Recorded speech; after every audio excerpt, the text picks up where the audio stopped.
जय शिवराय मंडळी. आज आपल्याला सुट्टी होती त्याच्यामुळे आपण गावालाच होतो. मग काय दुकानावर बसलोच होतो, तर लगेच सोन्याभाऊ आला. म्हटलं चल मला मकाला आणि गावाला पाणी भरायचं आहे. मग लगेच सोन्याभाऊबरोबर आलो होतो आपण गावाच्या वावरामध्ये.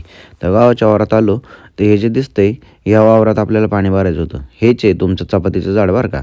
त्यानंतर आपण पुढं जाऊन थांबलो होतो. पाणी कुठपर्यंत आले सांगायला, तितक्यात गेली लाईट. सोन्याभाऊ म्हणला तू पुढून तसाच बाहेर ये, नाही तर गहू मोडशील. मग काय बाहेर निघालोच होतो, तर वाटोळं व्हायचंच म्हणल्यावर काहीतरी होणारच. इथं आपला चिखलात पाय गेला, पडता पडता वाचलो. कसं बसं बाहेर आलो आणि आलो होतो उसाला खत सोडायला. आता पहिलं तर खत आहे ना डायरेक्ट हाताने मारायचे बरं का, पण आता आजकाल हे ठिबक आल्यामुळे ना डायरेक्ट पाण्यात मिक्स करतात आणि डायरेक्ट ठिबकद्वारे सोडतात. आता या बांधावरती आहे ना हे झाड दिसलं होतं. आता हे झाड जर कसलं असेल हे तुम्हाला माहिती असेल तर नक्की कमेंट करून सांगा की नक्की कशाचं झाड आहे. पुढं आलो होतो गावाकडं मस्तपैकी सोन्याभाऊने बघा कसं असं बांधावरतून चालायला पायऱ्या बिऱ्या केल्यात. पण इथं बाई हे कडाच वाटतोय बरं का, याच्यावरतून चाललो होतो म्हणलं आता जर पाय बाजूला पडला तर पंपासकट खाली. आता हे वावर दिसतंय ना याच्यातला ऊस 2-3 दिवसापूर्वी तुटून गेला. आता हे पाजात पण पेटवायचं बरं का आपल्याला, पण आता ते नंतर पेटू. इकडे सोन्याभाऊने लगेच पंप घातला होता सेट करून मस्तपैकी आणि म्हणलं आता आपण हे वावर दिसतंय याच्यात आपल्याला खत सोडायचं आहे, कारण हे जरा आता बारीक आहे.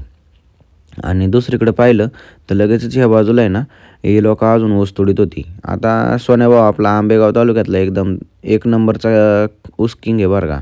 आता चांगलं करायच्या आधी वाटोळं काहीतरी केलं पाहिजे, म्हणून हे बघ इथं आहे ना आपला सोन्याभाऊ लगेच लागला होता पाईप कापायला. आता हा पाईप कापायचं कारण असं का खरं तर काय झालं होतं की आपल्या पाईपामध्ये गुंतले होते खडे, त्याच्यामुळे ठिबकच्या नळ्या आहे ना चॉकअप झाल्या होत्या. मग आता हा पाईप कापला, त्यातल्या जरा खडं काढून घेतलं, परत पाईपाला सॉकेट जोडलं असं मस्तपैकी सोल्युशन वगैरे लावलं आणि सॉकेट जोडलं. आणि सॉकेट जोडल्यावरती सोन्याभाऊ गेला होता विहिरीवरती आणि आपण इकडे ना ड्रामामध्ये खत टाकून घेतलं होतं.